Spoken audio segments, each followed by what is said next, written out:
बिस्मिल्लाहिर्रहमानिर्रहीम अस्सलाम वालेकुम। तुसीं देख रहे हैं मेरा प्रोग्राम चार शफेरे शुमाइला न्याज के नाल और मैं हाँ तुहाडी मेज़बान शुमाइला न्याज। सरवरे कौनैन मुहसने इंसानियत वजह तख्लीक कायनात नबी आखिरुज़्ज़मा हज़रत मुहम्मद सल्लल्लाहु अलैहि वसल्लम दी यौम विलादत दा अज दिन है। सब्ज झंडियां और बरकी कुमकुमियां नाल हर जगह जिहड़ी जगमगांदी पई है। फिज़ा दे विच दरूदो सलाम दी जिहड़ी खुशबुआं ने वो भी आ रही ने। हर दिल दे विच अकीदत है, मुहब्बत है और एहतराम भी है गए। जश्न ईद मिलाद नबी के सिलसिले दे विच गलियां दे विच, मुहल्लियां दे विच, बाजारां दे विच, शहरावां दे विच खूबसूरत रोशनियां, बरकी कुमकुमे और सब्ज झंडियां वो भी जगमगांदियां पईयां ने। लेकिन अज दे इस मुबारक दिन दे विच जिहड़ा ना वो इस मुबारक दिन के मौके के उत्ते वफाकी दारुल हुकूमत इस्लामाबाद के सब तो वड्डे हस्पताल दे विच क्यामत खेज मंजर देखने को मिले, जिदे करके पूरी कौम का दिल जड़ा ना दहल गया। इस्लामाबाद के मशहूर हस्पताल पेम्स हस्पताल जड़ा कि पिछले 1-2 हफ्तियां तो मुसलसल सुर्खियां दे विच सी कि पेम्स पेम्स पेम्स हो रही सी। इस्लामाबाद के उसी मशहूर पेम्स हस्पताल की नर्सरी वार्ड दे विच अचानक एक अग लगी और वो अग देखते ही देखते 15 मासूम बेगुना बेजुबान नौमलूद बच्चे वो जिंदा सड़ गए। ये वो नन्हे फरिश्ते सी जिन्हों ने अजे तक जिंदगी देखी नहीं कि की होंदी है। सिर्फ चंद घंटियां दे विच ही उन्हां दी अख बंद हो गई। जिन्हां दियां साहां भी हजे ठीक तरह चलना शुरू नहीं होईयां सी, जिन्हां दा दुनिया दे विच कोई तारुफ ही नहीं होया सी, वो हस्पताल इंतजामिया दी खुली मुजरिमाना गफलत और लापरवाही दे करके ये हादसा हो गया। और तुसी की समझते हैं कि भी ये महज एक इतफाकिया हादसा सी या फिर मासूमा दा एक सीधा कतलेआम है। वो बदकिस्मत प्यो जिन्हें चंद घंटे पहले आपदे लखते जिगर नूं खुशी नाल अपनी गोद च चक्या सी। वो मावां जिन्हां ने 9 महीने तक उस बच्चे नूं अपने ढिड विच रखिया है, अज हस्पताल दे राहदारियां दे विच आपदे बच्चों दी जिहड़ियां झुलसियां होईयां लाशां ने वो लभदे पे। मतलब मैनूं समझ नहीं आती पई कि अगे मेरे को ना थोड़ा मुश्किल होंदा पिया वैसे पढ़न दे विच, क्योंकि जज्बात इदां दे ने।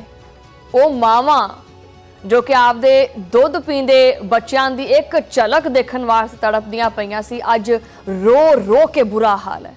पता नहीं किन्नियां मावां होणगियां जिन्हां नूं अल्लाह ताला ने इस साल औलाद दित्ती होएगी। पता नहीं किन्नियां मावां होणगियां जिन्हां नूं बेटे की ख्वाहिश सी तो उन्होंने अल्लाह ताला ने पुत्र दिता होएगा और वो पुत्र अल्लाह नूं प्यारा हो गया। पता नहीं किन्नियां मावां होणगियां जिन्हां नूं धी दी ख्वाहिश सी, रब ने उन्होंने धी दित्ती होएगी। अज वो माँ चीकां मारदी पई है, वो चिल्लांदी पई है, लेकिन उहदे दर्द नूं उहदी तकलीफ नूं कोई सुनन वाला हैगा नहीं। सिर्फ गल्लां ने। इस टाइम भी तुसीं मेरा चैनल बंद करके किसी होर पासे जाके देख लो, हुकूमत ने ये कर दिया है, हुकूमत ने वो कर दिया है, नोटिस ले लिया गया है, अब फलाना ले लिया है, अब वो ले लिया है, यही चलता पे भी। ये दसो भी आखिरकार हस्पताल जिहड़ा ना उहदा जिहड़ा अमला है वो इन्ना गैर जिम्मेदार अमला क्यों सी और कित्थे गायब सी? जदों नर्सरी दे अंदर अग दा समान हौली हौली अग फड़दा पिया सी तां बच्चियां दी उत्थे देखभाल करने वाला, देखो कोई भी चीज़ अचानक तो नहीं हुई ना, कभी अचानक हो गई। ओदी कोई आवाज़ आई होएगी या ओदी कोई स्मैल आई होएगी, कोई गैस की स्मैल आई होएगी, कुछ ना कोई हलचल हुई होएगी ना कि बस बच्चों नूं जाके उत्थे ताड़ दिता और फिर कहता कि जी ये जिहड़ा भाणा होना ये हो जाए। उत्थे कोई बंदा मौजूद क्यों नहीं सी हैगा? वैसे भी उत्थे कोई ना कोई मौजूद होना बहुत जरूरी है, क्योंकि वो बच्चे नौमौलूद बच्चे सी। और जो एयर कंडीशन का जिहड़ा कंप्रैसर है वो अचानक फटिया तो उदों कन्नां च की सीसा पा लिया सी, इन्होंने आवाज़ नहीं आई सी। तो एमरजेंसी जिहड़े सेफ्टी अलार्म सी वो कित्थे सी? जेबां च पाए हुए सी इन्होंने, जिहड़ा सेफ्टी सिस्टम ही चलता पिया सी। वैसे तो कहण नूं बहुत बड़ा सरकारी अस्पताल है, ये हमेशा हर हादसा सरकारी अस्पताल दे विच क्यों हुंदा है? ये जिन्ने भी हादसे होंदे ने ये सरकारी हस्पताल आपदे वास्ते लिखवा के लैके आया कि भी ये हादसा साडे उत्ते ही करियो। हस्पताल दे वड्डे वड्डे फायर सेफ्टी जिहड़े इंतजामात दे जिहड़े दावे ने वो खोखले ने, बस हवा च ही ने, वो गल्लां ही ने। रेस्क्यू दीयां टीमां जदों उत्थे पहुंचियां तां हालात इन्ने खराब सी कि खिड़कियां दे शीशे तोड़ के वो अंदर जाना पिया। उस नर्सरी दे विच मौजूद 16 दे विचों 15 मासूम बच्चे ਹਾਏ ਰੱਬਾ, ਮੈਂ ਉਹਨਾਂ ਦੀ ਤੜਪ ਦਾ ਕਿੱਦਾਂ ਜ਼ਿਕਰ ਕਰਾਂ ਆਪਣੇ ਲਫ਼ਜ਼ਾਂ ਦੇ ਵਿੱਚ, ਮੇਰੇ ਕੋਲ ਅਲਫਾਜ਼ ਨਹੀਂ ਹੈਗੇ। ਉਹ ਤੜਪ ਤੜਪ ਕੇ ਵਿਚਾਰੇ ਜਾਂ ਬਹਾਕ, ਉਹਨਾਂ ਨੂੰ ਤਾਂ ਇਹ ਨਹੀਂ ਪਤਾ ਕਿ ਮੇਰੀ ਮਾਂ ਕਿੱਦਾਂ ਦੀ ਹੈ ਜਾਂ ਮੇਰਾ ਪਿਓ ਕਿੱਦਾਂ ਦਾ, ਉਹਨਾਂ ਨੂੰ ਤਾਂ ਆਪਣੀ ਹੋਸ਼ ਨਹੀਂ ਹੈਗੀ। ਸਿਰਫ ਇੱਕ ਬੱਚਾ ਜਿਹੜਾ ਨਾ, ਉਹ ਇੱਕ ਬਹਾਦਰ ਇੱਕ ਲੇਡੀ ਡਾਕਟਰ ਸੀ, ਉਹਦੀ ਹਿੰਮਤ ਦੇ ਕਰਕੇ ਉਸ ਬੱਚੇ ਦੀ ਜਾਨ ਬਚ ਗਈ।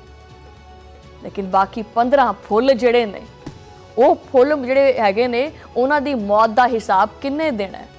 ਕੋਈ ਦੇਗਾ ਹਿਸਾਬ ਕਿ ਬਸ ਪ੍ਰੈਸ ਕਾਨਫਰੰਸ ਕਰਕੇ ਦੀ ਸੀ ਕਿ ਹੁਣ ਕਮੇਟੀ ਬਣਾ ਦਿੱਤੀ ਹੈ, ਕਮੇਟੀ ਬਣਾ ਦਿੱਤੀ ਹੈ ਕਿ ਸਰਕਾਰੀ ਹਸਪਤਾਲ ਦੀ ਇੰਤਜ਼ਾਮੀਆ ਇੰਨੀ ਬੇਹਿਸ ਹੋ ਚੁੱਕੀ ਹੈ ਕਿ ਸਾਡੀ ਸਰਕਾਰੀ ਇਮਾਰਤਾਂ ਹਸਪਤਾਲਾਂ ਦੇ ਵਿੱਚ ਆਮ ਇਨਸਾਨਾਂ ਦੀ ਜਿਹੜੀ ਜਾਨ ਹੈ, ਇਹਦੀ ਕੋਈ ਕੀਮਤ ਨਹੀਂ ਹੈਗੀ। ਵੈਸੇ ਤਾਂ ਬੜਾ ਕੀ ਨਾਲ ਲੈਂਦੇ ਨੇ, ਹੁਲੀਏ ਬਦਲ ਬਦਲ ਕੇ ਤੇ ਜਾਂਦੇ ਆ ਵਿਜ਼ਿਟ ਕਰਨ ਵਾਸਤੇ कि आखिर जी फलाने ने हुलिया बदल के तो फलाने अस्पताल का विजिट कर लिया। ये जिन्हें विजिट करना कभी मेरे नाल करियो जाके, कोई जरूरत नहीं हुलिया बदली करन दी, मैं तुहानूं ले जांगी उत्थे। उत्थे जाके देखो तो सही भी हाल की ने। उत्थे एक बैड ते 4-4 मरीज पाए हुंदे, सीरीयस मरीज उत्थे नाल उहदे 3-4 मरीज होर पए हुंदे। ये तो सरकारी अस्पतालां दी हालत है कि गरीब दे बच्चे इस मुल्क दे विच सिर्फ मरन वास्ते पैदा हुंदे। उहनां दा जुर्म की है कि तुहाडा कर्जा नहीं लांदे पए हो, और हादसे के फौरन बाद फिर वही गल है, बस कागज से कमेटियां ते फिर नाम आखिर वो फलाना हो गया, आप क्या करें, उसका नाम भी डाल दो, उसका भी डाल दो, अब क्या करें यार, घरों गल तो लानी है ना। वही गल है कि जी 8 रुकनी इंक्वायरी कमेटी का ऐलान कर दिता है, 24 घंटे के अंदर अंदर तफसीली रिपोर्ट भी मांग ली भी। ये 24 घंटे वाला काम तुसीं पहले क्यों नहीं करते? अगर कोई इस तरह की, अच्छा वो जरा एयर कंडीशनर है, ਉਹਨੂੰ ਚੈੱਕ ਕੀਤਾ ਗਿਆ ਸੀ ਕਿੰਨਾ ਅਰਸਾ ਪਹਿਲੇ ਉਹਦੀ ਸਰਵਿਸ ਹੋਈ ਸੀ, ਉਹ ਚੈੱਕ ਕਰਾਇਆ, ਉਹਦੇ ਵਿੱਚ ਕੀ ਮਸਲਾ ਹੈ। ਬਾਕੀ 24 ਘੰਟਿਆਂ ਦੇ ਵਿੱਚ ਤਾਂ ਕਿਨੰਦ ਨੇ ਬੜਾ ਰਿਪੋਰਟ ਮੰਗ ਲੈਣੇ, ਇਹ ਜਿੰਨੀਆਂ ਮਰਜ਼ੀ ਇਨਕੁਆਇਰੀਆਂ ਕਰ ਲਓ, ਰਿਪੋਰਟਾਂ ਮੰਗ ਲਓ। ਕੌਮ ਇਹ ਸਵਾਲ ਪੁੱਛਦੀ ਪਈ ਹੈ ਕਿ ਕੀ ਇਹ ਕਾਗਜ਼ ਦੇ ਉੱਤੇ ਬਣੀ ਕਮੇਟੀ ਇਹਨਾਂ ਤੜਪਦੀਆਂ ਹੋਈਆਂ, ਕਰਲਾਂਦੀਆਂ ਹੋਈਆਂ ਮਾਵਾਂ ਦੀ ਜਿਹੜੀ ਗੋਦ ਹੈ ਉਹਨੂੰ ਦੁਬਾਰਾ ਭਰ ਸਕਦੀ ਹੈ, ਉਸ ਜ਼ਖਮ ਨੂੰ ਭਰ ਸਕਦੀ ਹੈ? कि एक कागज़ का जो टुकड़ा या इंक्वायरी रिपोर्ट हैशटैग जी हैगी है, ये उन्होंने जले हुए मासूम बच्चों को दोबारा उन्होंने जान फूक सकती है, जिंदा कर सकती है? हर बारी कोई ना कोई वड्डा हादसा हो जाता तो फौरी तौर के उत्ते सौ के उठते हैं, अखा मलते हैं, ओहो हो फलाने शहर में हादसा हो गया, इंक्वायरी पा दो, आहा हादसा हो गया, कमीशन पा दो, नोटिस ले लिया है। मैंने तो इस नोटिस की समझ नहीं आती। बयान जारी होंगे, चंद दिनों बाद सारिया फाइलां हमेशा हमेशा वास्ते बंद। देख लो पहले की होया, किदों तक वैसे साडे मुल्क दे विच यही खेड चलता रहेगा। मुतासरा वालिदैन दे दिल दहला देने वाले संगीन इल्जामात नूं तुसीं जरा गौर नाल सुनो तो सही कि की कहंदे ने। आग जो भी लगी है उसका ये लोग हमें जवाब दे और हमें बच्चों की डेड बॉडियां दे। आग लगी है, बच्चे चले हैं तो डॉक्टरों को फर्क क्यों नहीं पड़ा? एनआईसीयू बंद था, मैं खुद वहां पे गई, वो लॉक लगा हुआ था। ये डॉक्टर नीचे से आ रहे तो डॉक्टर की मैंने वीडियो बनाई है, मेरा मोबाइल किधर है? वो तीनों डॉक्टर रिमशा और बाकी दो का मुझे नाम नहीं पता, वीडियो में दोनों, उन तीनों की ड्यूटी थी, वो तीनों नीचे से आ रहे थे। पूरा एनआईसीयू के 27 बच्चों को वो खाली छोड़ के नीचे क्या लेने गए थे? लॉक लगाकर सारा हमला एक साथ कैसे? और एनआईसीयू का दरवाजा लॉक था। मैं नहीं मानती, मुझे मेरा बच्चा दो, मेरा मुतालबा ये, मुझे इंसाफ दिया जाए कि वो आग उन डॉक्टरों को क्यों नहीं लगी? डॉक्टर थे पास, जो आपको पता है वो नर्सरी में होते हैं, जो ड्यूटी कर रहे होते हैं। बाकी इंतजामिया 9 बजे इधर फायर ब्रिगेड की गाड़ियां आई हैं, बाकी लेट आए हैं सारे। मैं जाने ही नहीं दिया उन्होंने, किसी को नहीं जाने दिया, ना मैंने देखी है ना इन्होंने जाने दिया। अभी बात आपको अभी बुलाया है, अभी कॉल किया नहीं, आए आपकी बच्चे आपके हवाले करते हैं। 50 से 55 बच्चे जो है अंदर मौजूद थे, मैं रोज नर्सरी में जाता था, वो सारे बच्चे जल गए, कोई बच्चा नहीं बचा इधर। जी मेरी बेटी कि सारा का सारा स्टाफ एक साथ, पूरा कॉरिडोर, इवन नर्सिंग स्टेशन में भी नर्स भी कोई नहीं थी। उन्होंने वाज़े कहना है कि जिस वक्त नर्सरी दे विच अग लगी, अंदर कोई भी नर्स या डॉक्टर नहीं हैगा सी।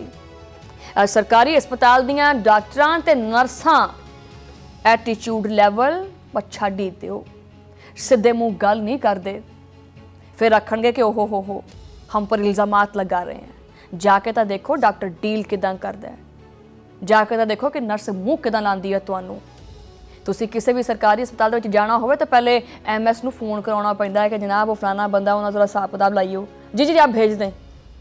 ये चलदा है उत्थे भी जिथे बंदे दा इलाज होना हुंदा है। वैसे गल्लां नूं तां असीं एड्डियां लंबियां लंबियां गल्लां करनियां हुंदियां कि हमने ये कर लिया, हमने वो कर लिया, हमने ये किया है जो आज का हादसा है। ਉਸ ਜਗ੍ਹਾ ਦੇ ਵਿੱਚ, ਉਸ ਵਾਰਡ ਦੇ ਵਿੱਚ ਕੋਈ ਬੱਚਿਆਂ ਦੀ ਦੇਖਭਾਲ ਵਾਸਤੇ ਮੌਜੂਦ ਨਹੀਂ ਸੀ। ਕਿਉਂ? ਵਜ੍ਹਾ, ਜਦੋਂ ਅੱਗ ਨੇ ਸਾਰਾ ਕੁਝ ਰਾਖ ਕਰ ਦਿੱਤਾ ਤਾਂ ਫਿਰ ਸਿਰਫ ਇੰਨਾ ਕਹਿਣਾ ਕਿ ਜੀ ਆਪਕੇ ਬੱਚੇ ਜਾ ਬਹਾਕ ਹੋ ਗਏ हैं। ਕੁਛ ਵਾਲਿदैन ਨੇ ਤਾਂ ਇੱਥੇ ਤੱਕ ਆਖਿਆ ਕਿ ਉਹਨਾਂ ਦੇ ਬੱਚਿਆਂ ਦੇ ਕੱਪੜੇ ਤੱਕ ਨਹੀਂ ਦੇਖਣ ਨੂੰ ਮਿਲੇ। ਇਹ ਇਲਜ਼ਾਮਾਤ ਇੰਤਹਾਈ ਸੰਗੀਨ ਨੇ ਔਰ ਉਹਨਾਂ ਦੀ ਮੁਕੰਮਲ ਔਰ ਸ਼ਫਾਫ ਤਹਿਕੀਕਾਤ ਹੋਣੀ ਚਾਹੀਦੀ ਹੈ। ਔਰ ਸਿਰਫ ਤਹਿਕੀਕਾਤ ਨਹੀਂ ਹੋਣੀ ਚਾਹੀਦੀ, ਸਜ਼ਾ ਮਿਲਣੀ ਚਾਹੀਦੀ ਹੈ।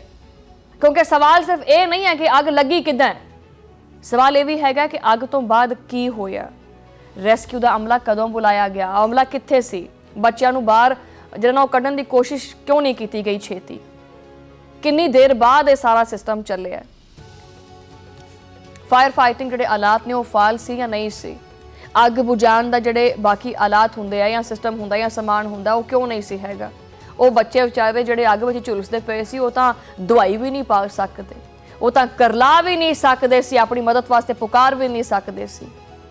ਇੰਤਜ਼ਾਮੀਆ ਕਹਿੰਦੀ ਹੈ ਕਿ ਜੀ ਅੱਗ ਕਿ ਬੜੀ ਤੇਜ਼ੀ ਨਾਲ ਫੈਲੀ, ਲੇਕਿਨ ਆਵਾਮ ਪੁੱਛਦੀ ਪਈ ਹੈ ਕਿ ਜਦੋਂ ਅੱਗ ਤੇਜ਼ੀ ਨਾਲ ਫੈਲ ਸਕਦੀ ਹੈ ਤੇ ਨਰਸਰੀ ਦੇ ਵਿੱਚ ਮੁਤਬਾਦਲ ਹਿਫਾਜ਼ਤੀ ਇੰਤਜ਼ਾਮਾਤ ਕਿਉਂ ਨਹੀਂ ਹੈਗੇ ਸੀ। ਅਗਰ ਫਾਇਰ ਸੇਫਟੀ ਦਾ ਨਿਜ਼ਾਮ ਮੌਜੂਦ ਹੁੰਦਾ ਬਾਕਾਇਦਾ ਤਾਂ ਇਹ ਐਡੀ ਵੱਡੀ ਹਲਾਕਤ ਕਿੱਦਾਂ ਹੋ ਜਾਂਦੀ। ਅਗਰ ਅਮਲਾ ਮੌਜੂਦ ਸੀ ਤਾਂ ਫਿਰ ਇੰਨੇ ਬੱਚੇ ਕਿਵੇਂ ਜਾਨ ਦੀ ਬਾਜ਼ੀ ਹਾਰ ਗਏ। ਔਰ ਅਗਰ ਅਮਲਾ ਮੌਜੂਦ ਨਹੀਂ ਹੈਗਾ ਸੀ ਤਾਂ ਫਿਰ ਇਹ ਗਫਲਤ ਕਿੰਦੀ ਹੈ। वज़ीर आज़म ने वाक़े का नोटिस लैके तहकीकात का हुक्म दे दिता है। शदीद अवामी गुस्से तो बाद वज़ीर आज़म ने वफाकी सैकटरी सेहत असलम गौरी नूं मुअत्तल करके अहदे तो हटा दिता है। ए असलम गौरी साहब नूं जरा थोड़ी सज़ा भी तो दिओ कि खाली मुअत्तल ही करना है, सज़ावां भी इहदे उत्ते मुकर्रर करनियां चाहीदियां ने। मुअत्तल करके अवाम दीयां अखां दे विच उंगलां पा के इन्हां दे डेलियां दे विच उंगलां पा के ते उस तो बाद चलें जी मामला हुण ठंडा हो गया, आ जाओ साहब तुसीं बाहर आ जाओ हुण। लेकिन पूरी कौम आज ये जानना चाहती है कि इस दर्दनाक और अलमनाक हादसे का असल जिम्मेदार कौन है और असल जिम्मेदार नूं सज़ा मिलनी चाहिए। कराची दे विच कदी ये सूरत हाल हो जाती है, कदी लाहौर दे विच सूरत हाल हो जाती है, कदी इस्लामाबाद दे विच सूरत हाल हो जाती है। वैसे तो सुर्खियां दे विच बड़ा वड्डे हरूफ च पांदी है हुकूमत कि पिम्स हस्पताल में सारे इंतजामात है। पिम्स हस्पताल जिहड़ा ना वो सब तो उच्चा हस्पताल है इस्लामाबाद दे विच। एक इहदी संगीन गफलत दे करके इन्हां 15 मासूमां दी जिंदगी दा चिराग गुल कर दिता है। मैं कहनी हां गल्लां ढकियां ही रहण दिओ। इत्थे बड़े बड़ियां चीज़ां मेरे कोल हैगियां ने कि उत्थे आम दिनां दे विच की हुंदा है, आम हालात दे विच की हुंदा है। वफाकी वज़ीर सेहत कराची तो इस्लामाबाद रवाना होंदे ही बयान देंदे है कि अगर लापरवाही साबित हुई तो सख्त से सख्त कानूनी कार्रवाई की जाएगी। खे मिट्टी सवा और ये भी कहते हैं कि अगर उन्होंने आप दी कोई गलती हुई तो खुद नूं भी नहीं बख्शणगे। लेकिन आवाम जड़ी है ना वो कहती है कि ये लच्छेदार जड़ी गुफ्तगू है ना, ये जड़ा मूँह च ऐसा कोई मशीन लाई हुई है कि जड़ा लच्छा बनाई जाती है, लच्छेदार गुफ्तगू, मिठी मिठी गुफ्तगू, रंग बिरंगी गुफ्तगू, वो कहती सानू इहदे ते इतबार नहीं हैगा, साडा दिल नहीं मानता, सानू अमली मैदान दे विच कुछ करके विखाओ कि भी असीं आह काम कीता है। आवाम कहती है ये गल्लां हुण पुराणियां हो गईयां, असीं बयानात दे उत्ते नहीं चलदे ते ना सानू तुहाडे बयानात चाहीदे है, सानू नतीजा दिओ, रिजल्ट। वो रिजल्ट जिहड़ा पिछले कोई 70-75 साल तो चलदा पिया कि ये होगा वो होगा, ऐसा करेंगे वैसा करेंगे, करेंगे ना, कीता कित्थे विखाओ। आवाम नूं सच चाहीदा है, आवाम ये जानना चाहती है कि इन्हां दे बच्चे क्यों मरे। तहकीकात सिर्फ कागजां दी हद तक नहीं होनी चाहिए, तहकीकात जिहड़ी ना वो सिर्फ दरवाजे बंद करके नहीं करनी चाहिए। तहकीकात ऐसी होनी चाहिए है कि चंद दिन बाद फाइल जिहड़ी वो बंद ना होवे, हर सवाल का जवाब मिलना चाहिए। मैं भी ये चीज़ कहनी है कि मैं कोई जज्बाती गुफ्तगू करके इत्थे अपनी कोई रेटिंग नहीं लेना चाहती। मैनू कोई शौक नहीं है कि तुसीं मैं कहां कि वाह बाबा जी बड़ा प्रोग्राम कर दिया, ये कर दिया वो कर दिया, नहीं। मैं अपना प्रोग्राम करके जिहड़े वो माँ प्यो ने ना उन्हां दे दर्द का जिहड़ा ना वो मैं तुहानूं दस नहीं सकती, मेरे कोल अल्फाज नहीं है कि मैं किस तरह बयान करा उन्हां दे दर्द और तकलीफ नूं। और मेरे ख्याल च सिर्फ मैनू नहीं, अज इस हादसे तो बाद पूरी कौम जिहड़ी है ना वो इस दर्द और तकलीफ तो लंघदी पई है। हर दर्द दिल जिहड़ा इस तकलीफ नूं महसूस करदा पिया और वो कहंदा पिया, वो डिमांड करदा पिया कि मुकम्मल तौर दे उत्ते जिहड़ा ना वो तहकीकात होणियां चाहीदियां ने। एयर कंडीशनस और बिजली के निज़ाम की मुकम्मल जांच करनी चाहिए है। एमरजेंसी कॉल का वक्त जो ना वो भी सामने लैके आया जाना चाहिए। बहरहाल पूरी जी पाकिस्तानी कौम है वो इस साने ते जड़ा ना वो सोगवार है और हर दिल जड़ा है वो इस अज हालांकि बड़ा मुबारक दिन है, इस मुबारक दिन ते दुखी है और उन्हां दे दर्द और तकलीफ के वेले विच पूरी कौम उन्हां दे नाल है। मैं उन्हां दे नाल हाँ। मेरा जिहड़ा चैनल चौपाल टीवी है वो उन्हां दे दर्द और तकलीफ नूं समझ सकदा है, उस दर्द और तकलीफ नूं महसूस कर सकदा है और यही कह सकते हैं कि अल्लाह ताला जिहड़ा है वो वालिदैन नूं सबर देवे और बाकी हुकूमत नूं कोई अकल देवे कि खाली तहकीकातां ये बना के कमेटियां बना के कख नहीं हासिल होना जदों तक वाकई कोई सज़ा नहीं मिलती। एक ब्रेक लेने हैं, ब्रेक तो बाद गलबात जारी है।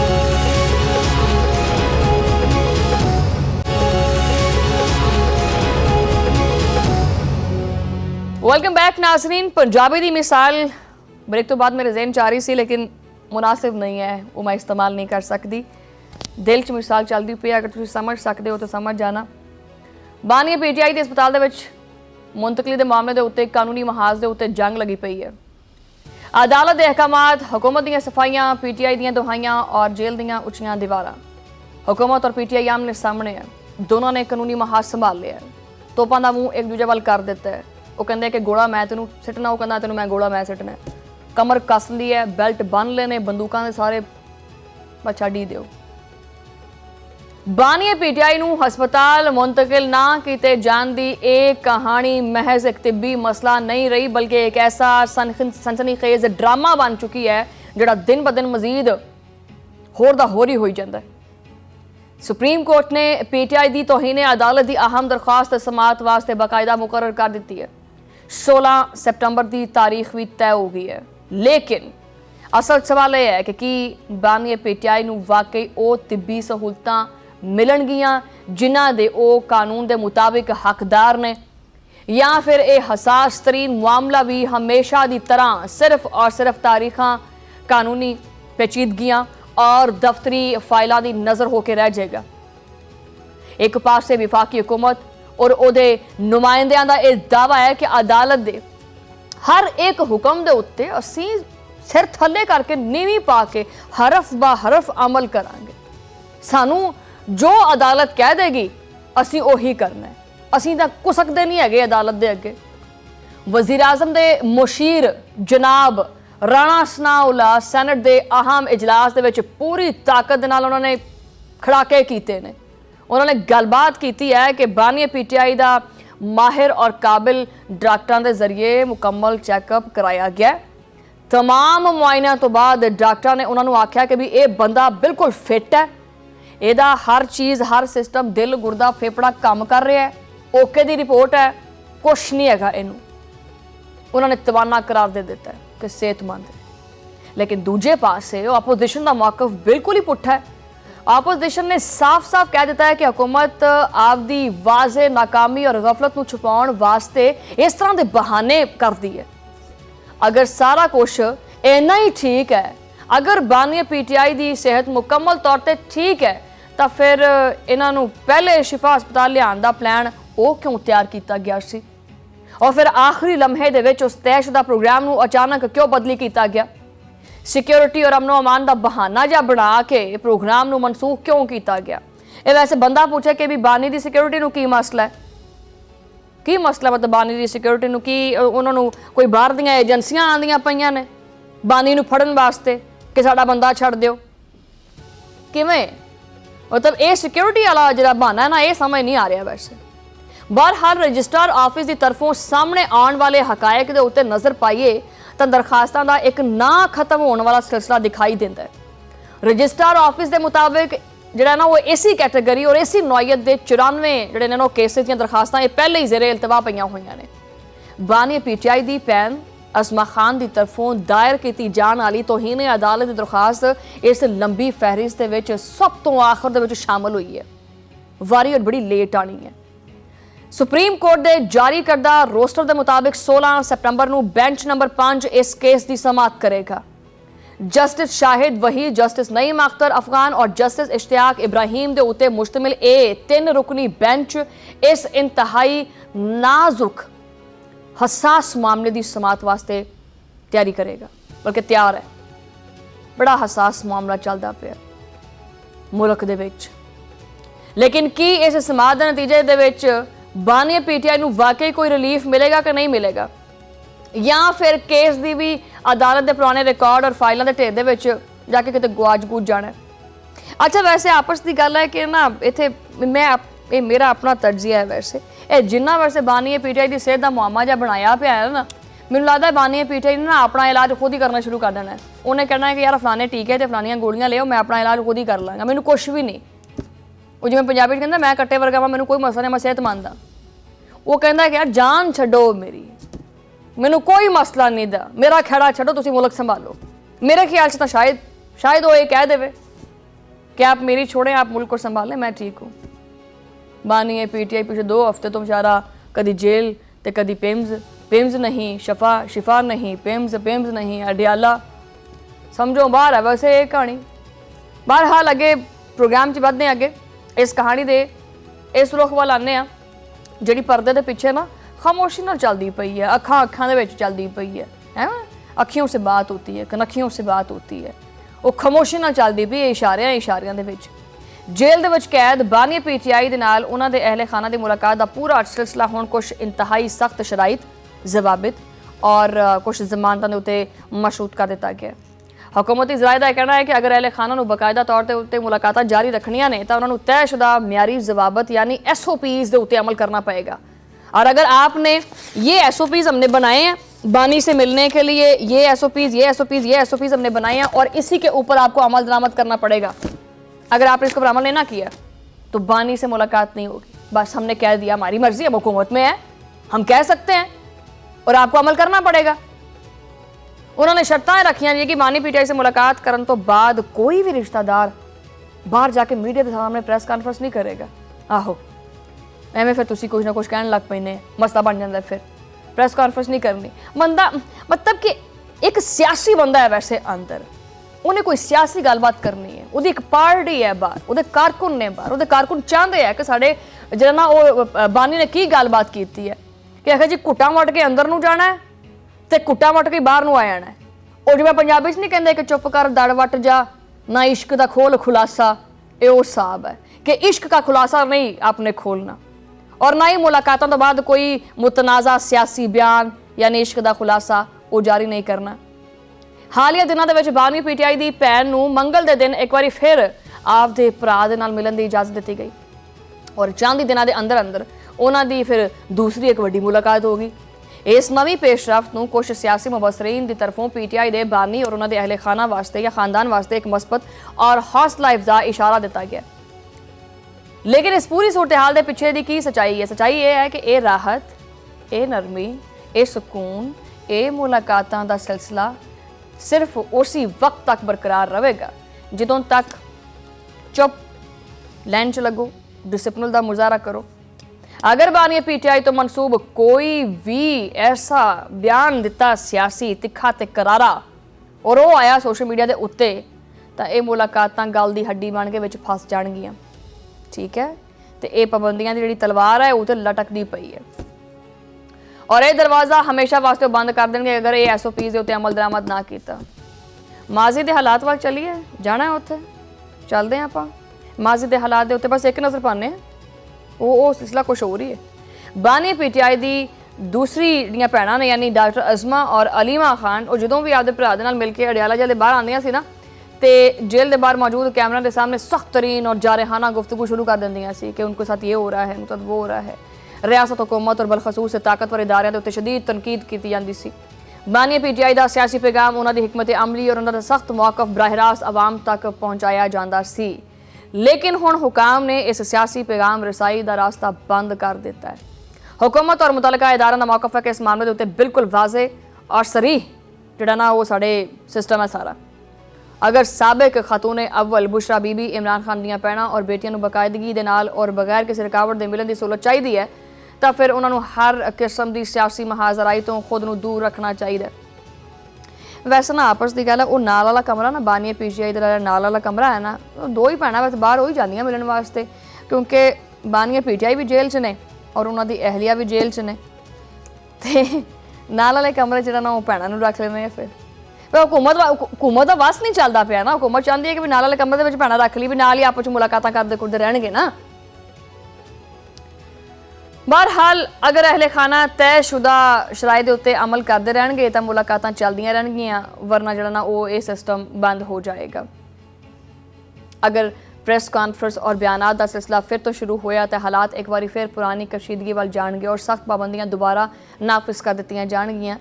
ये महज एक कानूनी तिब्बी इंतजामी जंग नहीं है, ये दरअसल इकतदार, सियासी ताकत, निज़ाम अदल की एक बहुत वड्डी और कठिन आजमाइश है। हुण तमाम नाजरीन जिहड़े ने 16 सितंबर की तारीख के उत्ते जो नज़र जमा के बैठे है कि की होएगा जो सुप्रीम कोर्ट का बेंच इस केस में सुनेगा तो कि अदालत हुकूमत के इस मौकफ में तस्लीम करेगी या नहीं करेगी, कोई हुक्म के उत्ते अमल दरामद होएगा कि नहीं होएगा, या फिर तौहीन अदालत की इस दरख्वास्त के उत्ते कोई तारीखी और सख्त फैसला सामने आएगा। बानी पीटीआई वास्ते आइंदा किसी भी किस्म का रिलीफ हुण सिर्फ दो चीज़ों के उत्ते है, एक पासे सुप्रीम कोर्ट का कानूनी फैसला, दूजे पासे उन्होंने खानदान का जिम्मेदाराना तर्ज अमल। अगर सियासी बयानात का सिलसिला बंद रहिंदा है तो मीडिया महाजराई तो गुरेज किया जाता है तो शायद बानी पीटीआई नूं खानदान के नाल राबता रखने का एक मुस्तकिल और पायदार तरीका मिल जाएगा। लेकिन अगर सियासी कशीदगी का यह माहौल बरकरार रहिंदा है तो आने वाले दिन पीटीआई और पीटीआई के जिहड़े बानी ने इन्हां दोनों वास्ते मजीद मुश्किलात पैदा करनगे और तनाज़े का सबब बनणगे। आवाम हुण इन्हां सारे बयानात, दावे और सियासी दावपेच तो तंग आ गई है। लोग सिर्फ सच ते हकायक जानना चाहते हैं, लोग हुण गल्लां दे विच नहीं, आवाम गल्लां विच नहीं आंदी। वैसे वज़ीर आला KPK सुहेल अफरीदी साहब और नाल उन्हां दे एक होर हैगा चांदी होई है उन्हां दी जिहड़ा KPK दे तर्जुमान ने शफी जान साहब, वो अजकल हर चैनल ते बैठे होंदे सूट बूट ते वेस्ट कोट जी पा के तैयार शर होकर आ जाते हैं कि देखें जी हमारे साथ ये हो रहा है, वो हो रहा है, फलां हो रहा है, तो लोगों को असीं कड्डांगे बाहर। हुण तां जनाब गल ये हो रही है कि 20 लाख बंदा नहीं, हुण 40 लाख बंदा आएगा। लोगों को खाण नूं रोटी कोई नहीं हैगी तो 40 लाख बंदा सड़कों में इन्हां वास्ते आ जाएगा तो आप ये दुड़की ला जाएंगे जिमें अली अमीन गंडापुर ने लाई सी, फिर बाद चो नमूदार हो गया सी कि मेरे साथ ये हुआ वो हुआ। मैं तुहानूं कहा कि कुछ गल्लां ढकियां छुपियां रहन दो, मुनासिब नहीं लगता। एक ब्रेक ला लेने, ब्रेक तो बाद गलबात जारी है।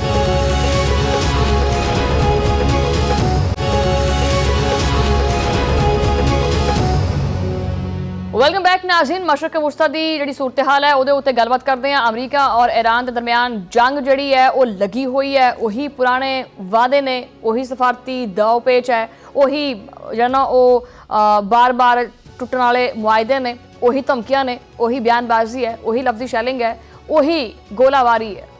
लेकिन इस दौरान रूसी मीडिया ने जिहड़ा ना उहदे उत्ते एक वड्डी पेशरफ का दावा कर दिता है। रूसी मीडिया के मुताबिक अमरीका और ईरान ने एक नवी आरजी जंगबंदी के उत्ते इतफाक कर लिया। दस्सिया यह जा रहा है कि इस नवी डील दे विच आबने हुरमुज़ तो जहाज़ों की आज़ादाना जिहड़ी है ना और बगैर किसी खौफ की जिहड़ी आमद रफ्त है वो शामिल की गई है। रूसी ज़राए के मुताबिक इस आरजी जंगबंदी का बाज़ाब्ता और सरकारी ऐलान अगले चंद दिनों में होएगा।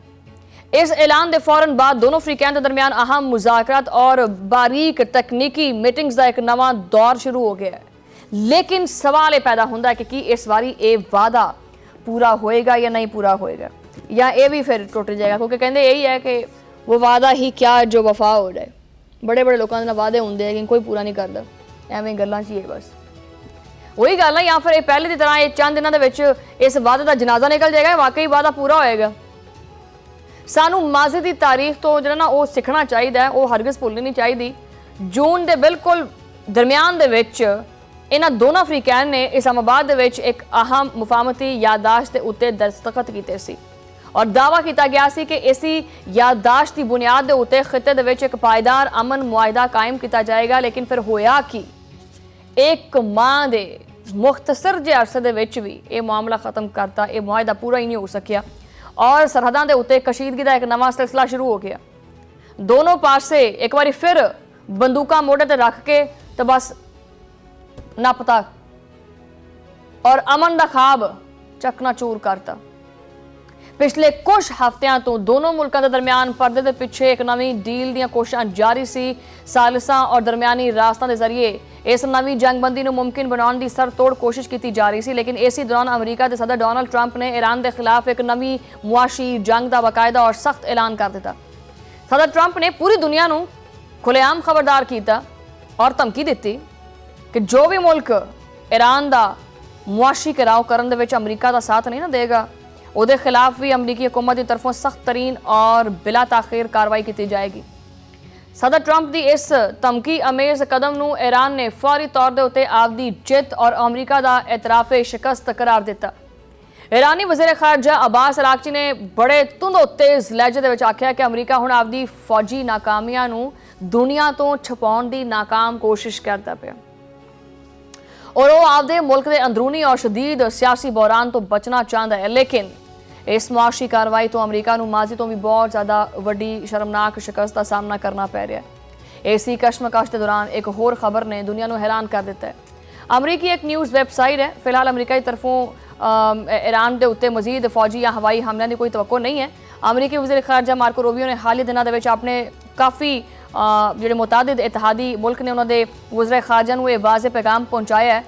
ਉਹਨਾਂ ਨੇ ਆਖਿਆ ਕਿ ਇਤਿਹਾਦੀਆਂ ਨੂੰ ਦੱਸਿਆ ਹੈ ਕਿ ਅਮਰੀਕਾ ਹੁਣ ਆਪਦੀ ਜਿਹੜਾ ਨਾ ਆਪਦੇ ਫੌਜੀ ਹਮਲਿਆਂ ਦੀ ਬਜਾਏ तमाम तर ਤਵੱਜਾ ਮੁਆਸ਼ੀ ਔਰ ਤਜਾਰਤੀ ਪਾਬੰਦੀਆਂ ਦੇ ਉੱਤੇ ਮੁੰਤਕਿਲ ਕਰਦਾ ਪਿਆ। ਮਾਰਕੋ ਰੂਬੀਓ ਦਾ ਸਾਫ਼-ਸਾਫ਼ ਇਹ ਕਹਿਣਾ ਹੈ ਕਿ ਅਮਰੀਕਾ ਦੀ ਹੁਣ ਜਿਹੜੀ ਹੈ ਨਾ ਸਾਰੀ ਤਵੱਜੋ ਜਿਹੜੀ ਹੈ ਉਹ ਦਬਾਅ ਪਾਉਣ ਦੇ ਦੀਗਰ ਸਖਤ ਤਰੀਕਿਆਂ ਦੇ ਉੱਤੇ ਜਾਂਦੀ ਪਈ ਹੈ, ਜਿਹਦੇ ਵਿੱਚ ਜਿਸਦਾ ਜਿਹੜਾ ਐਲਾਨ ਹੈ ਨਾ ਉਹ ਆਇੰਦਾ ਇੱਕ ਜਿਹੜਾ ਚੰਦ ਹਫ਼ਤੇ ਹੈ ਨਾ ਉਹਦੇ ਵਿੱਚ ਕੀਤਾ ਜਾਏਗਾ ਕਿ ਕਿਹੜੀਆਂ-ਕਿਹੜੀਆਂ ਨਵੀਆਂ ਪਾਬੰਦੀਆਂ ਸ਼ਾਮਿਲ ਕੀਤੀਆਂ ਗਈਆਂ ਨੇ। यानी अमरीका मैदाने जंग की गर्मी नूं हुण मुआशी जंग के ठंडे दबाव दे विच बदलदा पिया। बंदा पूछे कि यार जिहड़ा बंदा बंब गोला बारूद तो नहीं डरिया वो इस मुआशी दबाव तो डरेगा। दूजे पासे समुद्री महाज के उत्ते भी एक बहुत वड्डा एक ब्रेक थ्रू सामने आया है। ईरान और ओमान आपने हुरमज़ दे विच एक आरजी बहरी राहदारी यानी मैरीटाइम कॉरीडोर जिहड़ा ना वो कायम करन दे उत्ते मुकम्मल तौर ते मुतफिक हो गए ने।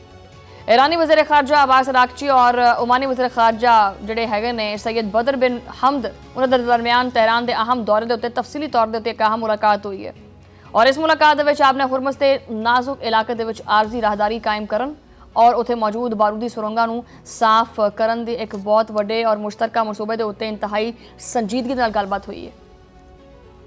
दोनों मुल्कों के वज़ीर ख़ारजा ने इस गल के उत्ते पूरा जोर दिता है कि इस नवे निज़ाम के क्याम दे विच दोनों ममालिक की मुल्की खुदमुख्तारी और एहतराम नूं हर सूरत यकीनी बनाया जाएगा और इसे यकीनी बनावांगे। और मुलाकात के दौरान एक ऐसे मुजवज़ा फ्रेमवर्क के उत्ते गौर किया गया है कि जिहदे तहत आपने हुरमज़ के जरिए आरजी मुश्तरका बहरी रास्ता बनाया जाएगा और समंदर तो बारूदी सुरंगां की सफाई के अमल नूं मुश्तरका तौर के उत्ते तेज़ किया जाएगा। ईरानी वज़ीर ख़ारजा अब्बास अराग़ची ने आपदे एक अहम बयान दे आख्या कि पाकिस्तानी और ओमानी मेहमानों के नाल होने वाली मुलाकातों के सिर्फ और सिर्फ इलाकाई हल के उत्ते जोर दिता गया। उन्होंने आख्या कि मुस्तकबिल दे विच आपने हुरमज़ के तमाम तर इंतजामी और हिफाजती अमूर के उत्ते भी अहम गलबात की गई है। ईरानी वज़ीर ख़ारजा का कहना सी कि ईरान का अमन और पायदार इस्तेहकाम वास्ते अज़म आपदे तमाम हमसाया ममालिक के नाल मुसलसल और साबित कदम सफारतकारी के नतीजे के मुताबिक है। अब्बास अराग़ची ने इस गल का यादा किया कि नवें राहदारी मनसूबे की तजावीज़ बारूदी सुरंगां नूं हटाउण दा मुश्तरका कम और आपने हुरमज़ के मुस्तकबिल के इंतजामात इस मुसलसल सिफारती कोशिश की सब तो वड्डी और वाज़े मिसाल है। लेकिन कौम ये पुछण दे उत्ते मजबूर है कि की अमरीकी पाबंदियां दा ये नवां तूफान वाकई रुक जाएगा कि आपने हुरमज़ दे विच बारूदी सुरंगां साफ होने दे करके दुनिया नूं सस्ता तेल मिल जाएगा या फिर ये आरजी जंगबंदी महज एक नवां एक दाव है ताकि दोनों फरीक आपदियां बंदूकां जड़ियां ने उहदे विचों जड़ियां गोलियां ने वो कढ के साफ सूफ कर लैण। दुनिया दी निगाहां इस गल दे उत्ते ने कि यह मामला सीधा पद्धरा होवे ना होवे, सानू सुख दा साह आवेगा कि नहीं आएगा, कि ये इस्लामाबाद की पुरानी तारीख का आदा होएगा या वाकई ही तेहरान और वाशिंगटन दे विच अमन का जिहड़ा सूरज है वो तलू होएगा। ये तो आने वाला वक्त ही दसेगा और सारे ही इस सूरज का इंतज़ार करते पे कि कदों ये चमकेगा तो सानू रोशनी देवेगा। बहरहाल प्रोग्राम का वक्त खत्म हो गया, तो मुलाकात होएगी अगले प्रोग्राम दे विच, उदों लई अल्लाह निगहबान।